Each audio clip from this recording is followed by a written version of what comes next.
Hi friends, welcome to சமையலை சுவாசம். இன்னைக்கு ஆரோக்கியமான காலை உணவு ரெசிபி தான் பார்க்க போகிறோம். மாப்பிள்ளை சம்பா அரிசி வைத்து கஞ்சி ரெசிபியும் இதுக்கு தொட்டுக்கிறதுக்கு பிரண்ட துவையலும் தான் இன்றைக்கி நான் ரெடி பண்ணியிருக்கேன்.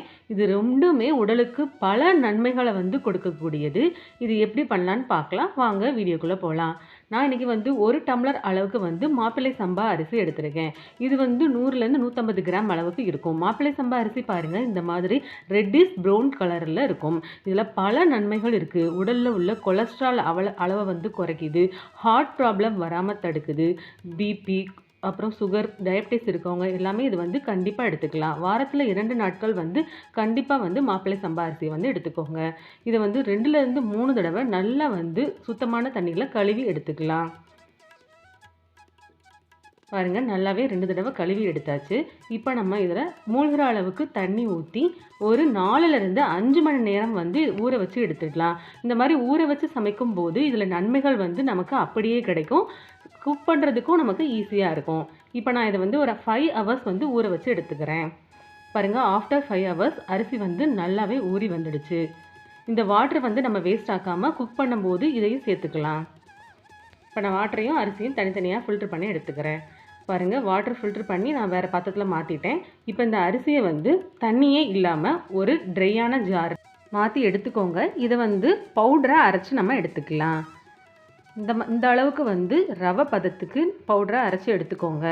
இதை நம்ம தனியாக வேறு பாத்திரத்தில் மாற்றி எடுத்துக்கலாம். இப்போ நம்ம மாப்பிள்ளை சம்பா அரிசி ஊற வச்சுருந்த தண்ணி கூட எக்ஸ்ட்ராவாக ஒரு 2 கப் அளவுக்கு வாட்டர் ஆட் பண்ணிக்கலாம். மொத்தம் 4 டம்ளர் அளவுக்கு தண்ணி ஊற்றி அது லைட்டாக ஹீட் ஆகவும் நம்ம அரைச்சி வச்சுருந்த மாப்பிள்ளை சம்பா அரிசியை இது கூட ஆட் பண்ணிக்கலாம். ஆட் பண்ணிவிட்டு ஒரு கரண்டியை வச்சு நல்லாவே கிளறி கொடுத்துக்கோங்க. கட்டிகள் எதுவுமே சேராது, நம்ம நல்லாவே கிளறி கொடுத்துக்கலாம்.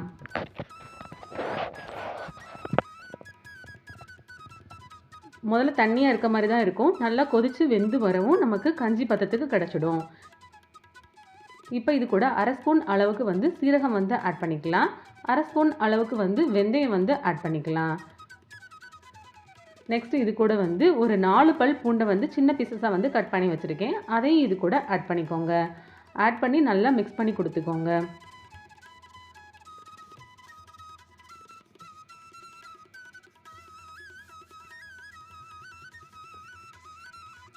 நம்ம இதில் தேவையான அளவு சால்ட்டும் ஆட் பண்ணிக்கலாம்.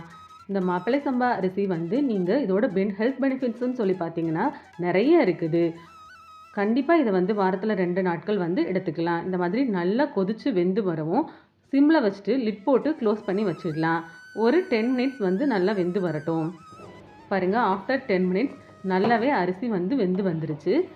இதை நம்ம ஒரு 10 நிமிஷம் மூடி வச்சு ஆறவும் சர்வ் பண்ணலாம். கஞ்சி நல்லா ஆறி வரட்டும். அந்த டயத்தில் நம்ம பிரண்டை துவையல் எப்படி பண்ணலான்னு பார்க்கலாம். இந்த பிரண்டையில் அதிகமான அளவு ஹெல்த் பெனிஃபிட்ஸ் இருக்குது.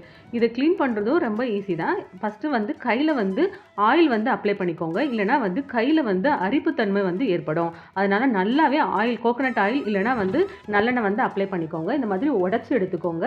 சைடில் இருக்கிற நார்கள் சைடில் இருக்க தோல்லாம் இந்த மாதிரி உரிச்சு எடுத்துக்கலாம். 4 பக்கமுமே நல்லா சைடில் இருக்க தோலை கைகளை வச்சோ இல்லைனா கத்தியை வச்சோ இந்த மாதிரி உரிச்சோம்னா வந்துடும். இந்த மாதிரி க்ளீன் பண்ணி எடுத்துக்கோங்க. மறக்காமல் கையில் ஆயில் அப்ளை பண்ணிவிட்டு இந்த மாதிரி க்ளீன் பண்ணி எடுத்துக்கலாம். நான் இன்றைக்கி துவையலுக்கு தேவையான அளவு க்ளீன் பண்ணி எடுத்து வச்சுட்டேன். ஒரு பேன் எடுத்துக்கோங்க. அதில் நல்லெண்ணெய் 2 ஸ்பூன் அளவு ஆட் பண்ணிக்கோங்க. நல்லெண்ணெய் நல்லா சூடாகவும் ஒரு 10 பல் ஆட் பண்ணிக்கலாம். 4 பல் அளவுக்கு பூண்டு ஆட் பண்ணிக்கோங்க. இது எல்லாமே எண்ணெயில் நல்லா வதங்கி வரட்டும். இது கூட காரத்துக்கு நான் இன்றைக்கி வரமிளகா ஒரு 4 ஆட் பண்ணிக்கிட்டேன். நீங்கள் உங்கள் காரத்துக்கு ஏற்றாவில் வரமிளகா ஆட் பண்ணிக்கலாம். ஒரு கைப்பிடி அளவு கருவேப்பிலை ஆட் பண்ணிக்கோங்க. இது எல்லாமே நல்லா வதங்கிற அளவுக்கு வதக்கி கொடுத்துக்கோங்க. ஒரு துண்டு அளவுக்கு மட்டுமே ஒரு சின்ன நெல்லிக்காய் துண்டு அளவுக்கு புளி இது கூட ஆட் பண்ணிக்கலாம்.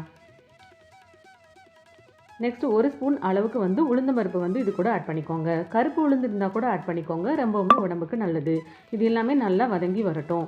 பிரண்டை கிடைச்சா கண்டிப்பாக இந்த மாதிரி துவையலோ சட்னியோ இல்லைனா பிரண்டை தொக்கோ செஞ்சு கண்டிப்பாக சாப்பிடுங்க. அது எலும்புகளுக்கு ரொம்பவுமே நல்லது.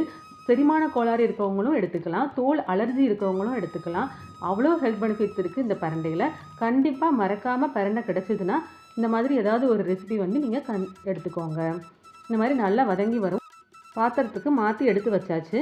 இப்போ அதே ஆயிலில் வந்து நம்ம கட் பண்ணி க்ளீன் பண்ணி வச்சுருக்கிற பிரண்டையும் இது கூட வந்து ஆட் பண்ணிக்கலாம். ஆட் பண்ணிவிட்டு கலர் சேஞ்ச் ஆகிற அளவுக்கு ப்ரௌன் கலரில் மாறி வரணும். அந்த மாதிரி கலர் நல்லா சேஞ்ச் ஆகிற வரைக்கும் வதக்கி கொடுத்துக்கலாம்.